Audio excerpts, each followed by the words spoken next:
మోంతా తుఫాన్ ప్రభావాన్ని తగ్గించేందుకు ఆంధ్రప్రదేశ్ ప్రభుత్వం టెక్నాలజీని ఉపయోగించింది. ఆర్టీజీఎస్ సేవల ద్వారా ఆ ప్రభావాన్ని తగ్గించేటువంటి ప్రయత్నం చేసి సఫలమైంది. ఈ నేపథ్యంలోనే ఇది రాబోయేటువంటి రోజుల్లో ఏదైనా తుఫాన్లు తలెత్తితే వాటి ప్రభావాన్ని ఎలా తగ్గించాలి అనే దానికి కేస్ స్టడీగా ఉపయోగపడేటువంటి అవకాశం ఉంది అంటూ చాలామంది అభిప్రాయాన్ని వ్యక్తం చేస్తున్న నేపథ్యంలో దీని మీద మనం పూర్తి స్థాయిలో విశ్లేషణ చేసుకుందాం. ప్రస్తుతం మనతో పాటు ఉన్నారు ప్రముఖ రాజకీయ విశ్లేషకులు, ప్రముఖ సీనియర్ జర్నలిస్ట్ దుర్గా వడ్లమాని గారు. వారితో మాట్లాడదాం. మేడం నమస్తే అండి. అండి.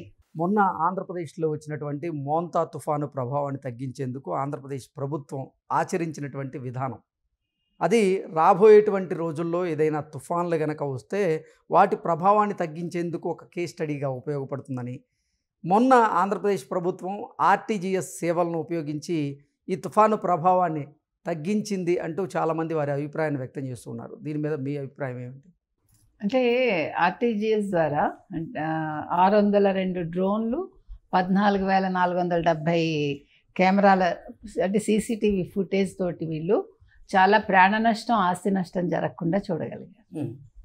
ముఖ్యంగా అంటే కొన్ని చెరువుల్లో నీరు ఎంతవరకు వస్తుంది, దాన్ని అంటే ఏ టైంకి ఎంత చేరుతుంది, ఎట్లా దాన్ని కంట్రోల్ చేయాలి, ఇవన్నీ కూడా వాళ్ళు చేయగలిగారు.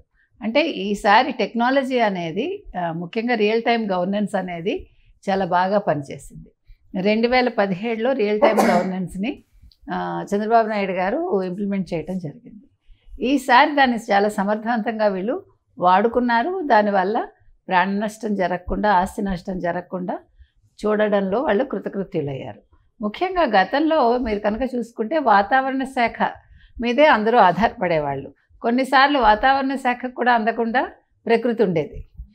సో ఈ రియల్ టైం గవర్నెన్స్, ఈ ఆర్టీజీఎస్ ద్వారా వీళ్ళు ఏంటంటే ఈ బాగా వాట్సాప్ని ఉపయోగించుకుని, వాట్సాప్ గవర్నెన్స్ ద్వారా ఎప్పటికప్పుడు సమాచారాన్ని వాళ్ళు పంపించగలిగి, అంటే మెసేజ్లు పంపించగలిగి ప్రతి వాళ్ళని అప్రమత్తం చేయగలిగారు. సో గతానికి ఇప్పటికీ పోల్చుకుంటే ఇది చాలా టెక్నాలజీ పరంగా చాలా ముందంజలో ఉన్నట్టు లెక్క. ఎగ్జాక్ట్లీ. అంటే టెక్నాలజీని ఉపయోగించి ప్రకృతి విపత్తులకు సంబంధించినటువంటి ప్రభావాన్ని తగ్గించడం అంటే మామూలు విషయం కాదు. అంటే ఇప్పుడు పూర్తిగా వాతావరణ శాఖ మీద ఆధారపడక్కర్లేదు. ఈ రియల్ టైం గవర్నెన్స్ ద్వారా వీళ్ళు కొంతలో కొంత వీళ్ళు ముందుకు వెళ్ళిపోవడానికి అవకాశం ఉంటుంది.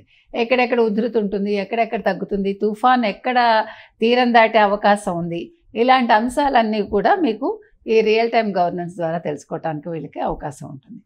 సో ఇందాక నేను చెప్పినట్టు చాలా వేగంగా వాట్సాప్ గవర్నెన్స్ అనేది చాలా బాగా పనిచేసింది. ఈసారి చూడండి, ప్రజలు మీరు ఎవరిని కదిలించినా కూడా చాలా సంతోషంగా ఉన్నారు. మాకు వెంటనే సహాయం అందింది, వెంటనే మేము సురక్షిత ప్రాంతాలకు వెళ్ళగలిగాం. కొన్ని చోట్ల చాలామంది మేము కదలమంటే కూడా బలవంతంగా తీసుకెళ్లారు. ఎందుకంటే ఈసారి తుఫాన్ ప్రభావం చాలా ఉండడం వల్ల ఆ గోడలు అవంతా నానిపోయి ఇళ్ళు కూలిపోయాయి చాలా చోట్ల కదా. మన బ్రహ్మంగారి మఠం కూడా కూలిపోయింది కదండి, పాతదైపోయి. అంటే ఇవన్నీ మన చేతుల్లో లేనిది. ఇప్పుడు మీరు అనొచ్చు ఏంటండి ప్రభుత్వం ఏం చేస్తోంది, నిద్రపోతుందా అనొచ్చు. ప్రభుత్వం నిద్రపోలేదు. They tried their level best. ఇప్పుడు వైసీపీకి సంబంధించి ముఖ్యంగా జగన్మోహన్ రెడ్డి లాంటి వాళ్ళు ఈ ప్రభుత్వం ఏం చేయలేదు, మొంతా తుఫాన్ అడ్డుకోవడంలో విఫలమైంది. అసలు మోంతా తుఫాను మ్యాన్ మేడ్ తుఫాన్ అంటూ కూడా, అంటే ఎలా మ్యాన్ మేడ్ ఎట్లా ఉంటుందండి? అంటే ఏమన్నా జగన్మోహన్ రెడ్డి తయారు చేశాడా అంటే నాకు అర్థం కాలే. మ్యాన్ మేడ్ అంటే చంద్రబాబు నాయుడు గారు తయారు చేయలేరు కదా, నేను అంటున్నది అది. కాబట్టి మొంతా తుఫాన్ అనేది మ్యాన్ మేడ్ తుఫాన్ అయితే ఒకవేళ జగన్మోహన్ రెడ్డి ఏమైనా తయారు చేశారేమో మనకు తెలియదు. ఒకవేళ చంద్రబాబు నాయుడు గారు తయారు చేస్తుంటే ఆయన ఇంత కష్టపడి బురదలో దిగక్కర్లా. ఆయన స్వయంగా ఆయనే కదా వెళ్తున్నారు, ఆయన క్షేత్రస్థాయి పర్యటన చేస్తున్నారు కదా. ఏదో హెలికాప్టర్లో చూసేసి ఏమీ ఎస్టిమేషన్ వేసేయట్లేదు కదా, నేను అంటున్నది అది. అందుకని వీళ్ళు అంటానికి కూడా ఒక అర్థం ఉండాలి.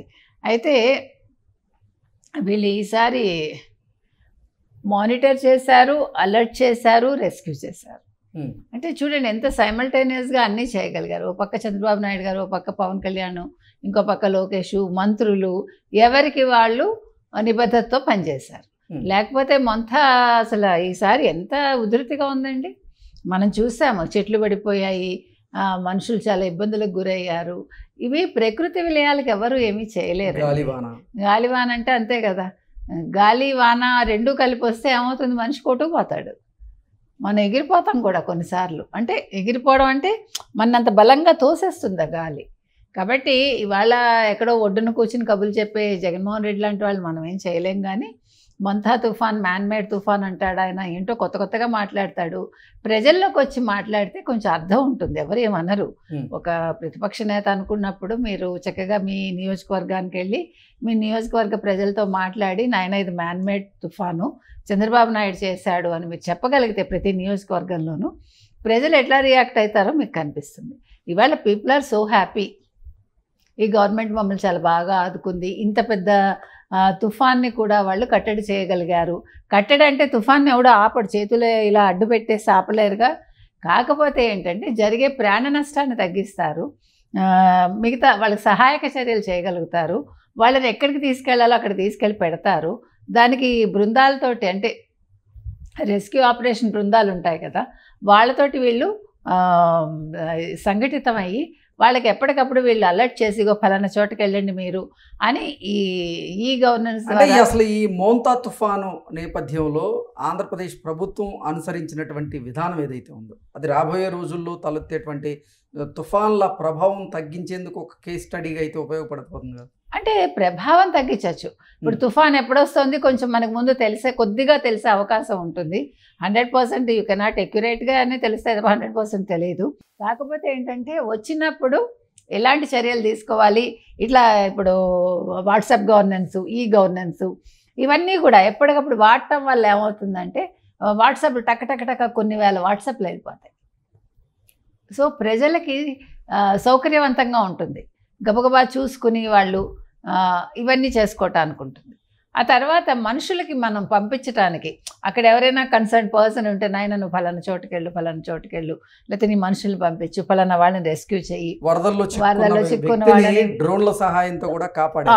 డ్రోన్స్ మనకి అప్పుడే తెలుసు, డ్రోన్స్ తోటి లాస్ట్ టైం వరదల సమయంలో వాళ్ళు డ్రోన్లు ఉపయోగించి ఆహార పదార్థాలు కూడా ఇచ్చారు.